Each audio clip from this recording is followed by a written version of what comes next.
Hey there, and welcome to this trip report. Right now, it's 11 a.m. on September 6th of 2021, and I'm in downtown Vancouver. I just checked out of my hotel and walked over to the Yaletown Roundhouse SkyTrain station. After spending a weekend using Vancouver's transit system, I have to say I'm really impressed by it. Buying a day pass ticket for the system for $10.75 gives you access to the SkyTrains, buses, and ferries throughout the city all day long. If you're buying a single ticket, then it's priced by zone, but for travel on evenings, weekends, or holidays, Zone 1 tickets and pricing are valid across the network, which only cost $3.05. Downtown Vancouver is considered Zone 1, while Vancouver's YVR Airport is in Zone 2 and served from downtown by the Canada Line. But since I'm traveling on Labor Day Monday, I only need a Zone 1 ticket.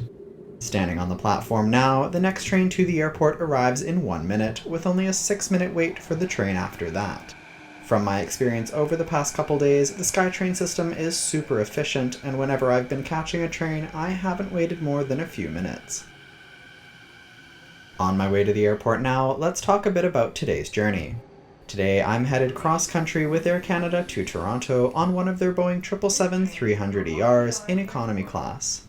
We'll check out what it's like to travel within Canada from Vancouver with Air Canada during the COVID-19 pandemic. Vancouver Airport is located about 15 kilometers south of downtown, and the SkyTrain ride from Yaletown is just under 25 minutes. The airport is divided into two terminals known as the Main Terminal and the South Terminal. The Main Terminal houses the domestic and international concourses and sees the majority of Vancouver Airport's operations, while the South Terminal is used by several small regional airlines in addition to float planes. The domestic concourse of the Main Terminal is divided into three piers known as A, B, and C. Air Canada and Air Canada Express operate their domestic flights out of Pier C. The SkyTrain station at the airport is connected directly to the Main Terminal building by a walkway, making it super convenient to access. The walkway brings you into the terminal building on the upper level, and the departures level is a floor below. Reaching the bottom of the escalator, the check-in area for domestic departures is to the left, while international departures is to the right. Entering the domestic check-in area, you first pass by the priority check-in counters and then some self-serve kiosks. I headed straight to one of these self-serve kiosks to print off my boarding pass. You can access your booking using your booking reference number, frequent flyer number, ticket number, or several other methods. I'm not checking any baggage on today's flight, so after printing my boarding pass, I headed over to security screening. My flight will be using gate C51 today, as shown on the check-in kiosk screen and printed on my boarding pass. Heading to the security screening checkpoint for the C gates, the line is quite long, but it only took about 15 minutes from entry to exit. Exiting screening, you can see some of YVR's collection of Aboriginal wooden sculptures and totem poles. The architecture and artwork in Vancouver Airport has a very British Columbian theme, with one of the most extensive collections of Pacific Northwest Coast native art in the world. The terminal building uses lots of wood finishing and glass to let in tons of natural light, and the color theme of blue and green is said to reflect the colors of the land, sea, and sky. The C pier is down to the left from here, but gates C50 to C52 are located on the walkway between Pier C for domestic flights and Pier D for international flights. These three gates are known as swing gates, meaning that they can be used for either domestic or international arrivals and departures by blocking off the entrance at one end or the other, depending on the time of day and the demand for gates. Right now, they're all being used for domestic flights, with my flight departing from gate C51 at 1:30 p.m., another Air Canada flight to Toronto departing from gate C52 at 12 p.m., and yet another Air Canada flight to Toronto departing from gate C50 at 2:45 p.m. In terms of amenities, in this area there's a cafe convenience store style place that is open, but most other places seem to be closed. This might be more to do with it being a holiday here in Canada and not necessarily for COVID reasons. It's 12:30 p.m. now, and I found a seat in the waiting area between gates C51 and C52. The gate area has some power stations with both AC and USB ports for charging your devices, but they are sparsely located between the seats. There are hand sanitizer stations located throughout the airport, both before and after security, for maintaining good hygiene during your travel. It sounds like it's going to be a very full flight today, as the gate agents are currently looking for volunteers to gate check their carry-on baggage.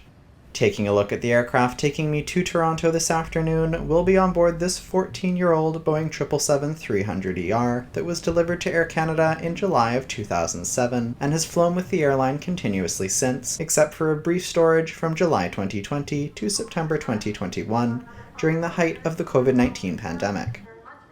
It's 12:50 p.m. now, and boarding is just getting underway for my flight, about 10 minutes behind schedule. Air Canada boards their aircraft by zone, starting with Zone 1 for business class and Air Canada Super Elite members, Zone 2 for premium economy and those traveling on a Latitude economy fare, and other elite status travelers, and finally Zone 3 and up for regular economy passengers.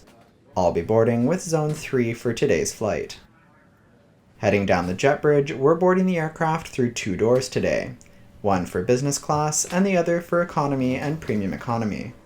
This aircraft is laid out in a 3-class seating configuration with 40 lie-flat pod-style seats in business class in a 1-2-1 configuration, 24 extra reclining seats in premium economy in a 2-4-2 configuration, and 336 standard seats in economy class in a 3-4-3 configuration. The economy cabin is split into 3 main sections, each separated by galleys or lavatories. I'm seated in row 52 for this flight, which is down at the back of the bus in the 3rd and final section of the economy cabin. Row 52 is the 2nd row of this economy section after the rear section bulkhead for the emergency exit doors. I'm in seat 52A for this flight, which is the window seat on the left side of the aircraft. The seats have a slimline design with a fabric surface and leather-covered headrest. At a pitch of 31 inches and a seat width of 17 inches, it's nothing terribly spacious, but good enough for a 3.5-hour flight. Some thoughts on the cabin in general: the big windows help flood in tons of natural light, which give it a very bright and open feeling. In terms of storage space in the cabin, the overhead bins are huge on these aircraft, so no issue fitting standard-sized rollerboard bags. For storage under the seat, my backpack doesn't seem to fit very well. The leg of the seat in front seems to get in the way a bit, and the space is quite shallow as well. Looking around the seat a bit more, on the seat back in front we have a personal entertainment screen which we'll tour later in the flight. Below the entertainment screen we have the tray table which folds out for use. The table is mounted on rails such that it can slide outwards towards you.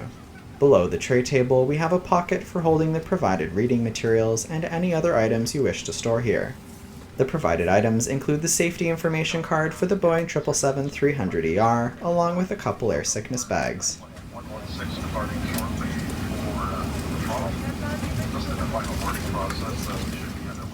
Every economy seat has access to AC power outlets, which are located near the floor in between the seats. These outlets are shared between the seats, with 2 outlets for my row of 3 seats. It's 1:10 p.m. now, and boarding is still underway, with lots of economy passengers still left to board. As our scheduled departure time of 1:30 p.m. rolled around, the captain made an announcement that we'd be delayed 10 minutes leaving the gate, as we're waiting for passengers coming from international flights who were delayed in customs. Thank you. Mesdames et messieurs, bienvenue à bord du vol 120, bientôt en partance pour Toronto.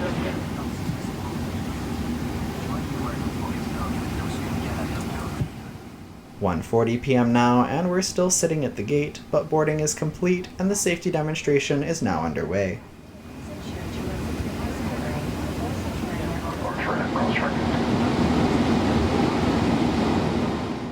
Pushing back from the gate at 1:50 p.m., 20 minutes behind schedule. Almost every seat on the aircraft is filled for this flight.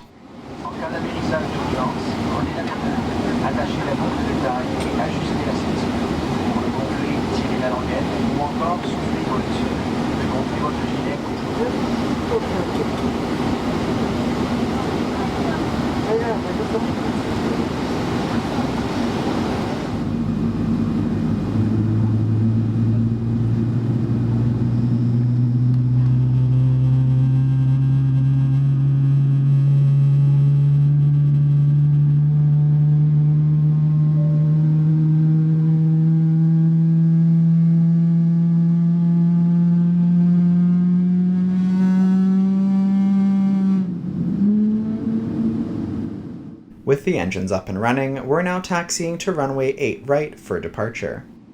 Vancouver Airport has 3 active runways, 2 of which are parallel and 1 that cuts diagonally through them.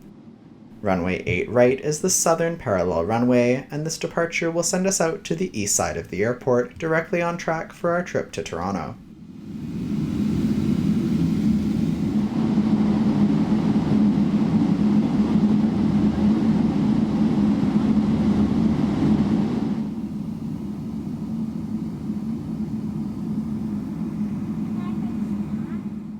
Waiting in line for takeoff now, we have a couple aircraft arriving and departing in front of us before we're able to go.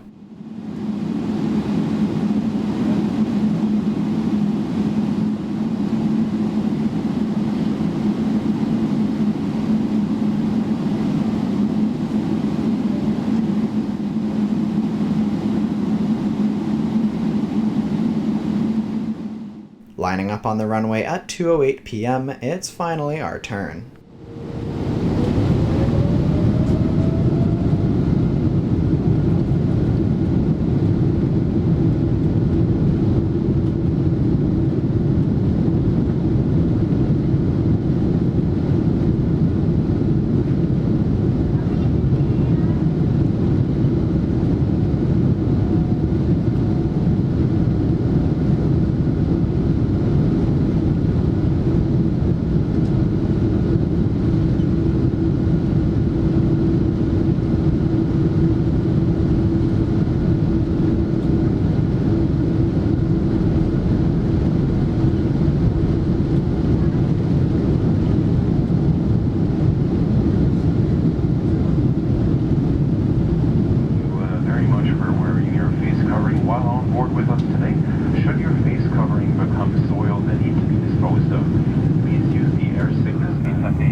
Climbing up to our cruising altitude over British Columbia's lower mainland, the fasten seatbelt signs are now off.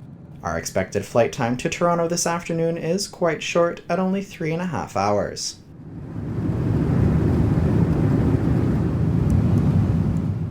About 15 minutes after takeoff, the cabin crew distributed complimentary Clean Care Plus kits. Air Canada distributes these kits to all passengers on all of their flights as a part of their commitment to passenger safety during the pandemic. Taking a look at what's provided in this kit, we have some individual packets of disinfecting hand wipes and a multi-layer face mask. Sometimes the kits also have hand sanitizer in them, but not today apparently.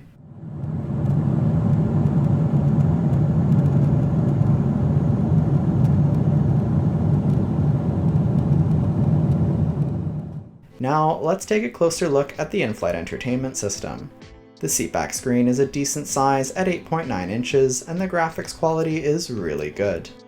The on-demand content loaded on the system includes movies, TV shows, music, audiobooks, and podcasts, with a good range of content available under each submenu. Each type of content is grouped into different sections by genre, recommendations, or other themes. There's also a games section and a dedicated kids content section with movies, TV shows, games, and music targeted to kids. You can also view sections with information on Air Canada's fleet, their partner organizations, and their frequent flyer program Aeroplan.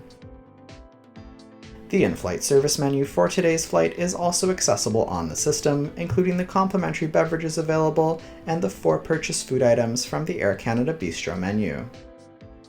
Moving on to the in-flight maps next, you can choose to view the maps in either picture-in-picture mode or in full screen mode.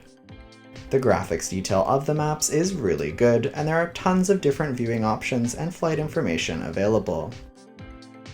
In general, the system has a good touch responsiveness and is quite quick as well. The bottom bar on the screen shows the progress in today's flight, including our departure time and estimated arrival time. Below the progress bar, on the lower edge of the screen, we have a headphone port for connecting to the system audio and a USB 3.0 port for charging your device. In the settings menu for the system, you can control the display brightness, system volume, navigation language, and also turn off the screen or put the graphics into night mode. You can control the overhead reading light and attendant call button from the screen using the buttons on the top right corner of the display.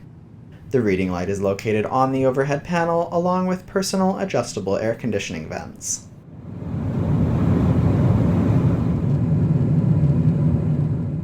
Cruising high over the Canadian Rockies now as we continue to make our way east. The windows on these 777 aircraft are huge, which lets in tons of natural light and offers great views. If it's too bright, they have pull-down window shades for blocking out light. The cabin crew began the in-flight service about an hour into the flight, but just east of Calgary now, we're hitting a patch of heavy turbulence, so the service has been suspended. The captain announced that we should be in the turbulence for about 15 to 20 minutes. When things calmed down, the crew resumed the service. Complimentary beverages were available, and I opted for a water. They were also offering items from the Air Canada Bistro menu, which contains food items for purchase.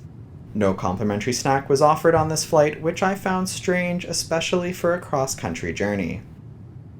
There's just enough space in the seat to work with a large laptop, but not much extra, especially if the seat in front is reclined. There is Wi-Fi available on board the aircraft, though it is a paid service. By joining the network from my device, I can view the packages available for Wi-Fi use, which range from $7 an hour to $13.25 an hour, depending on the speed you want. There's also the option to purchase a monthly pass for $65.95 a month. Even if you don't choose to purchase Wi-Fi access, you can still view the in-flight maps from your device and use aircanada.com and all of its functions.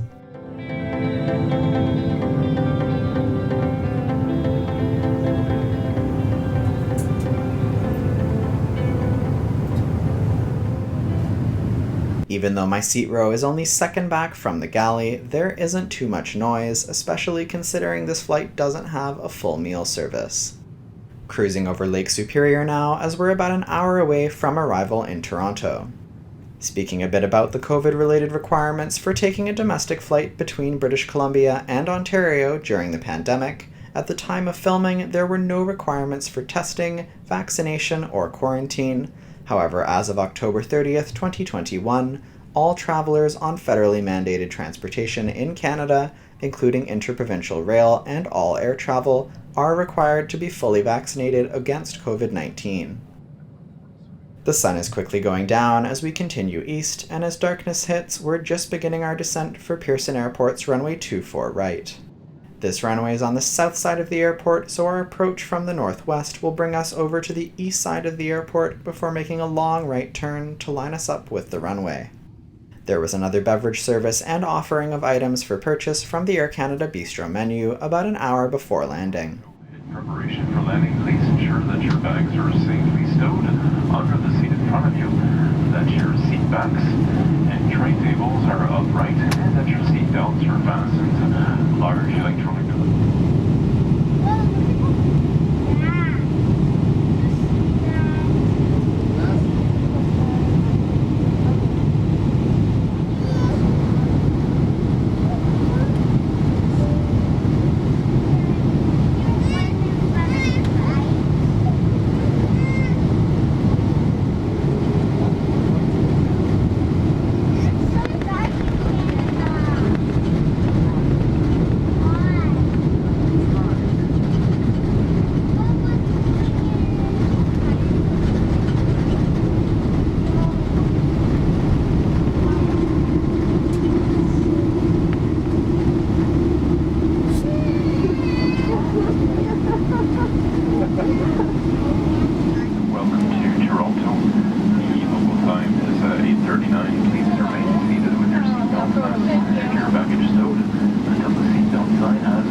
After touching down at 8:39 p.m., we're taxiing over to our gate in the domestic section of Terminal 1. All of Air Canada's operations at Toronto's Pearson Airport are from Terminal 1, along with all other Star Alliance carriers that serve Toronto.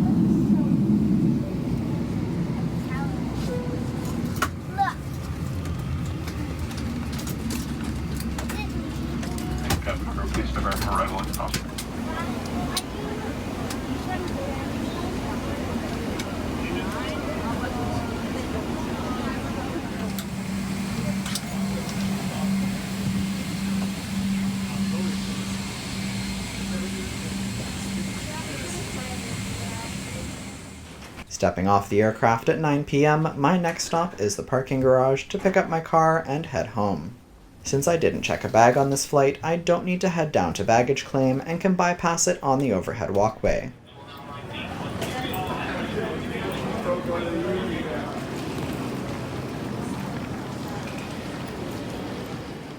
This level 2 walkway leads directly to the level 2 mezzanine at the front of the terminal building, and you can join the walkway to the parking garage that's also on this level. Looking down at baggage claim, it's pretty busy, so I'm glad I don't need to head down there tonight. Thanks for watching. Now for some comments on the journey overall. Vancouver Airport is incredibly easy to access from downtown using the city's SkyTrain system. With a short ride time, frequent service, and reasonable fare prices, it's easily one of the best transit systems I've used. The COVID requirements for this trip from British Columbia to Ontario were not really noticeable, with no testing or vaccination requirement for domestic flights at the time of filming, though since taking this trip, vaccination is now mandated for all air travel in Canada. As for Air Canada's domestic economy service, the more I fly it, the more I question how it stands out from what other carriers like Flair Airlines are offering. In general, Air Canada is more expensive, and aside from complimentary carry-on baggage and lower rates for checked baggage, the only difference I can pull out is that Air Canada offers complimentary drink service. Worth the price difference? In certain cases, definitely not. I hope you enjoyed this video. Please subscribe for more, and I'll see you next time.